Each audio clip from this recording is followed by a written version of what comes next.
ನಮಸ್ಕಾರ ವೀಕ್ಷಕರೇ, ರಿಪಬ್ಲಿಕ್ ಕನ್ನಡದ ವಿಶೇಷ ಡಿಜಿಟಲ್ ಕಾಂಟೆಂಟ್ಗೆ ಸ್ವಾಗತ. ನಾನು ಸ್ಮಿತಾ ರಂಗನಾಥ್.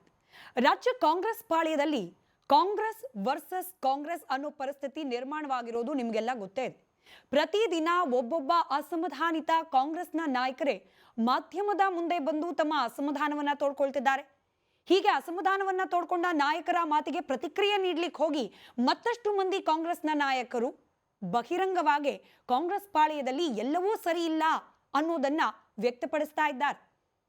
ಇವತ್ತು ಮುಖ್ಯಮಂತ್ರಿ ಸಿದ್ದರಾಮಯ್ಯನವರು ದೆಹಲಿ ಪ್ರವಾಸದಲ್ಲಿದ್ದಾರೆ. ಸಚಿವ ಸಂಪುಟ ಪುನಾರಚನೆ ಆಗಬೇಕು ಅನ್ನೋ ನಿರೀಕ್ಷೆ ಈ ಬಹುತೇಕ ಅಸಮಾಧಾನಿತ ಕಾಂಗ್ರೆಸ್ನ ನಾಯಕರಲ್ಲಿ ಇದ್ದೇ ಇದೆ. ಹಾಗಾದ್ರೆ ಹೀಗೆ ಅಸಮಾಧಾನಗೊಂಡು ಬಹಿರಂಗವಾಗಿ ಹೇಳಿಕೆಗಳನ್ನ ನೀಡ್ತಾ ಇರುವ ಕಾಂಗ್ರೆಸ್ನ ಶಾಸಕರಿಗೆ ಮಂತ್ರಿ ಸ್ಥಾನವನ್ನ ಕೊಡಿಸಿ ಅವರ ಬಾಯಿಗೆ ಬ್ರೇಕ್ ಹಾಕೋ ಪ್ರಯತ್ನವನ್ನ ಮುಖ್ಯಮಂತ್ರಿಗಳು ಮಾಡ್ತಾರಾ? ಕುತೂಹಲ ಇದ್ದೇ ಇದೆ. ಎಲ್ಲ ಬೆಳವಣಿಗೆ ನಡುವೆ ಇದೇ ತಿಂಗಳಲ್ಲಿ ಸುರ್ಜೇವಾಲಾ ಅವರು ಕೂಡ ರಾಜ್ಯಕ್ಕೆ ಆಗಮಿಸುವವರಿದ್ದಾರೆ ಅನ್ನೋ ಮಾಹಿತಿ ಇದೆ. ಬಹುಶಃ ಮಂತ್ ಎಂಡ್ ಅಥವಾ ಜುಲೈ ತಿಂಗಳ ಶುರುವಲ್ಲಿ ರಣದೀಪ್ ಸುರ್ಜೇವಾಲಾ ಅವರು ರಾಜ್ಯ ಪ್ರವಾಸವನ್ನ ಕೈಗೊಳ್ಳಲಿದ್ದಾರೆ ಅನ್ನೋ ಮಾಹಿತಿ ಇದೆ.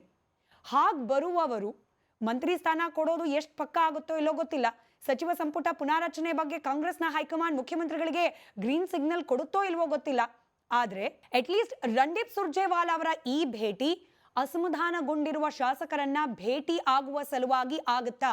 ಹಾಗೆ ಭೇಟಿ ಮಾಡಿದ ಸಂದರ್ಭದಲ್ಲಿ ಸುರ್ಜೇವಾಲಾ ಅವರು ಅಸಮಾಧಾನಗೊಂಡಿರುವ ಕಾಂಗ್ರೆಸ್ನ ನಾಯಕರಿಗೆ ಸಮಾಧಾನ ಪಡಿಸಿ ಹೋಗುವ ಪ್ರಯತ್ನ ಮಾಡ್ತಾರಾ ಅನ್ನೋ ಕುತೂಹಲಕ್ಕೂ ಕೂಡ ಇದೀಗ ಪರಿಸ್ಥಿತಿ ಬಂದು ತಲುಪಿದೆ.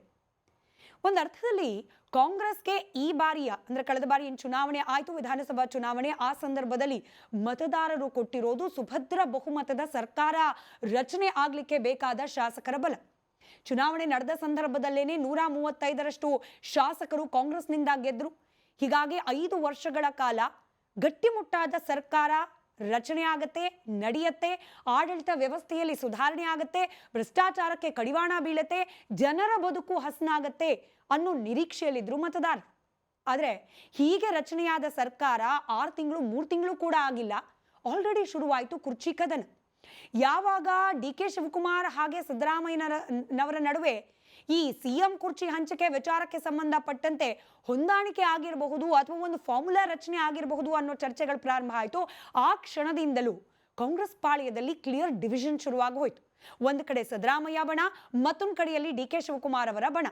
ಆಗ್ಲೂ ಕೂಡ ಅಥವಾ ಆಗಿಂದಾಗೆ ಕೂಡ ಎರಡೂ ಬಣದ ನಾಯಕರು ಈ ಮುಖ್ಯಮಂತ್ರಿ ಕುರ್ಚಿ ಸಲುವಾಗಿ, ಮತ್ತೊಂದು ಕಡೆಯಲ್ಲಿ ಕೆಪಿಸಿಸಿ ಅಧ್ಯಕ್ಷರ ಕುರ್ಚಿ ಸಲುವಾಗಿ ಫೈಟ್ ನಡೆಸ್ತಲೇ ಇರೋದು, ಬಹಿರಂಗ ಹೇಳಿಕೆಗಳನ್ನ ನೀಡ್ತಲೇ ಇರೋದು, ಆ ಮೂಲಕ ಕಾಂಗ್ರೆಸ್ ಪಾಳ್ಯದಲ್ಲಿ ಒಗ್ಗಟ್ಟಿನ ಕೊರತೆ ಇದೆ ಅನ್ನೋದನ್ನ ತೋರಿಸ್ತಾ ಇರೋದು ನಿಮಗೆ ಗೊತ್ತಿರೋ ವಿಚಾರನೇ.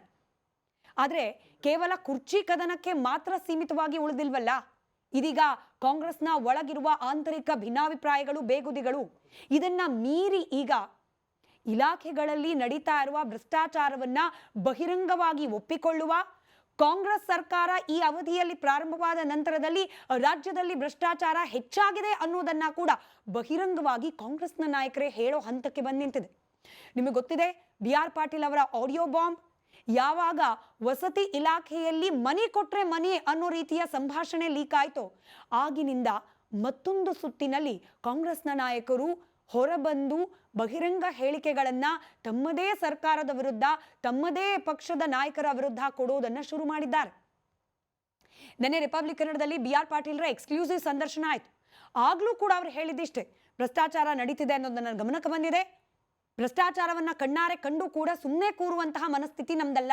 ನಾವೆಲ್ಲ ಸಮಾಜವಾದಿ ಮನಸ್ಥಿತಿಯವರು, ಹೋರಾಟದ ಬದುಕಿನಿಂದ ರಾಜಕೀಯಕ್ಕೆ ಬಂದವರು. ಹೀಗಾಗಿ ಈಗಿನ ಭ್ರಷ್ಟ ವ್ಯವಸ್ಥೆಯನ್ನ ನೋಡಿಕೊಂಡು ಸುಮ್ಮನೆ ಕೂಡ್ಲಿಕ್ಕೆ ನಮ್ಗಾಗೋದಿಲ್ಲ. ಹೀಗಾಗಿ ನಾವು ನೇರವಾಗಿ ಇರೋ ವಿಚಾರವನ್ನು ಮಾತನಾಡಿದ್ದೇವೆ. ನಾಳೆ ಮುಖ್ಯಮಂತ್ರಿಗಳು ಕರೆದು ಮಾತನಾಡಿದ್ರು ಕೂಡ ನಾನು ಹೇಳೋದು ಇದನ್ನೇ ಅಂತ ಹೇಳಿ ಕಡ್ಡಿ ತುಂಡು ಮಾಡಿರೋ ರೀತಿಯಲ್ಲಿ ಮಾತನಾಡಿದ್ರು BR ಪಾಟೀಲ್.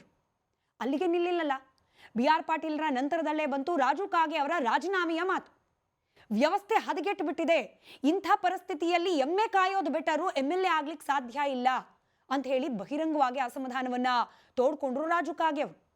ಇವತ್ತು ಇನ್ಫ್ಯಾಕ್ಟ್ ರಿಪಬ್ಲಿಕ್ ಕನ್ನಡದಲ್ಲಿ ರಾಜು ಕಾಗೆ ಅವರ ಎಕ್ಸ್ಕ್ಲೂಸಿವ್ ಸಂದರ್ಶನ ಕೂಡ ಇದೆ.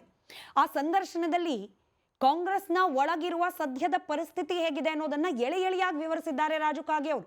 ಒಂದ್ ಕಡೆ ಮುಖ್ಯಮಂತ್ರಿ ಸಿದ್ದರಾಮಯ್ಯನವರ ಮೇಲೆ ಅಪಾರವಾದ ಒತ್ತಡ ಇದೆ. ಒಂದ್ ಕಡೆ ಕುರ್ಚಿ ಉಳಿಸ್ಕೊಳ್ಬೇಕು, ಮತ್ತೊಂದ್ ಕಡೆ ಮೂಡಾ ಹಗರಣದ ವಿಚಾರ ಕಾನೂನಾತ್ಮಕ ಹೋರಾಟವನ್ನ ನಡೆಸಬೇಕು. ಇದರ ಜೊತೆಯಲ್ಲೇ ಫ್ಯಾಮಿಲಿ ಡಿಸ್ಟರ್ಬೆನ್ಸ್ ಏನಾದ್ರೂ ಇದೆಯಾ ಅದ್ ನಮಗ್ ಗೊತ್ತಿಲ್ಲ.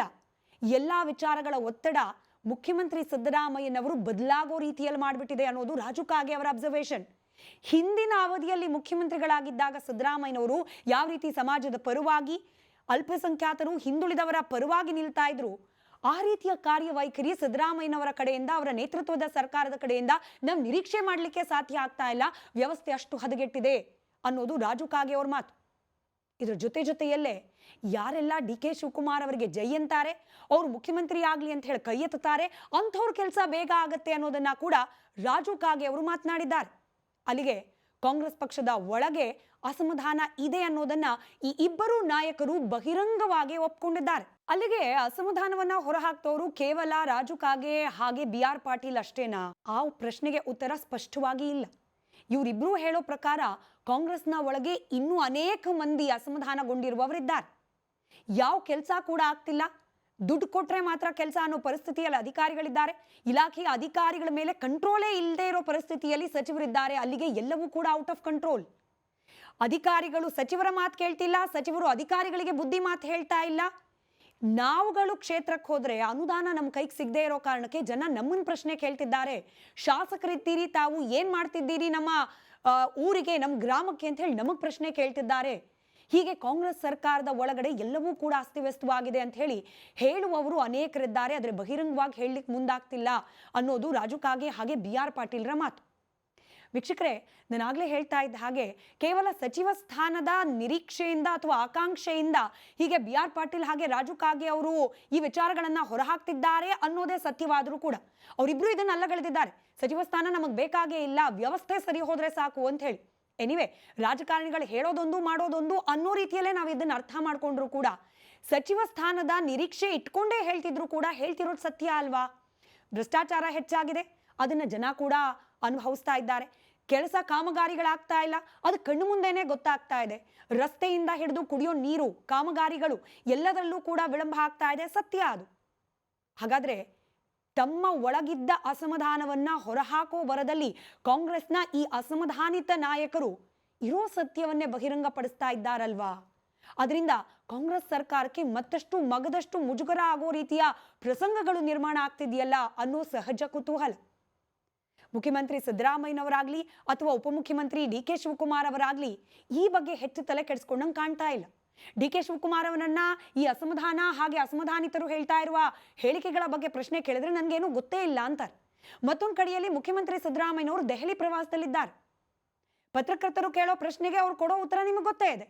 ನೀವು ಕೇಳಿದ್ದಕ್ಕೆಲ್ಲ ನಾನು ಉತ್ತರ ಕೊಡೋದಿಲ್ಲ, ಎಲ್ಲರೂ ಹೇಳೋದಕ್ಕೆ ನಾನು ರಿಯಾಕ್ಟ್ ಮಾಡೋದಿಲ್ಲ ಅಂತ ಹೇಳಿ ಮುಖ್ಯಮಂತ್ರಿಗಳಿಗೆ ಉಪಮುಖ್ಯಮಂತ್ರಿಗಳಿಗೆ ಈ ಅಸಮಾಧಾನಿತರು ಬಹಿರಂಗ ಪಡಿಸ್ತಾ ಇರುವ ವಿಚಾರಗಳು ಕಾಂಗ್ರೆಸ್ ಪಕ್ಷಕ್ಕಾಗ್ತಾ ಇರುವ ಡ್ಯಾಮೇಜ್, ಇದನ್ನ ಕಂಟ್ರೋಲ್ ಮಾಡುವ ಪರಿಸ್ಥಿತಿಯನ್ನ ಕಳೆದುಕೊಂಡ್ಬಿಟ್ಟಿದ್ದಾರಾ ಅನ್ನೋ ಅನುಮಾನ.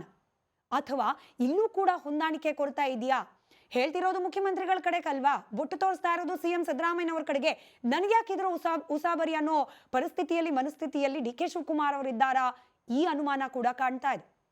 ಇದೆಲ್ಲದರ ನಡುವೆ ಸುರ್ಜೇವಾಲಾ ಅವರು ಆಗಮಿಸುವವರಿದ್ದಾರೆ. ಅವರು ಬಂದ ಮೇಲಾದ್ರೂ ಪರಿಸ್ಥಿತಿ ಸರಿ ಹೋಗುತ್ತಾ? ಸರಿ ಹೋದ್ರೂ ಕೂಡ ಎಲ್ಲಿವರೆಗೂ? ಇನ್ನು ಉಳಿದ 2-2.5 ವರ್ಷಗಳ ಕಾಲ ಏನು ಕಾಂಗ್ರೆಸ್ ಸರ್ಕಾರದ ಆಡಳಿತದ ಅವಧಿ ಮಿಕ್ಕಿದೆ, ಈ ಅವಧಿಯಲ್ಲಾದ್ರೂ ಎಲ್ಲ ಅಸಮಾಧಾನವನ್ನ ಮರೆತು ಜನರ ಅಭಿವೃದ್ಧಿ ಕಡೆಗೆ ಕೆಲಸ ಮಾಡ್ಲಿಕ್ಕೆ ಸಿದ್ಧರಾಗ್ತಾರಾ ಕಾಂಗ್ರೆಸ್ ಪಕ್ಷದ ನಾಯಕರು? ಈ ಪ್ರಶ್ನೆಗೆ ಬಂದಿಲ್ಲ.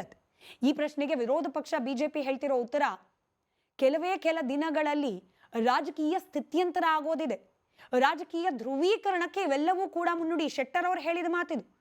ನಾವು ಆಪರೇಷನ್ ಕಮಲ ಮಾಡಲ್ಲ, ಬದಲಾಗಿ ಕಾಂಗ್ರೆಸ್ ಪಕ್ಷದ ಒಳಗೆ ಆಗ್ತಾ ಇರುವಂತಹ ಎಲ್ಲಾ ಘಟನೆಗಳನ್ನ ಗಮನಿಸಿ ಕಾಂಗ್ರೆಸ್ನವರೇ ನಮ್ಮ ಪಕ್ಷಕ್ಕೆ ಸೇರ್ತಾರೆ ಅಂತ ಹೇಳ್ತಿದ್ದಾರೆ ಶೆಟ್ಟರ್ ಅವರು. ಶೆಟ್ಟರ್ ಅವ್ರ ಮಾತು ನಿಜ ಆಗತ್ತಾ ಗೊತ್ತಿಲ್ಲ.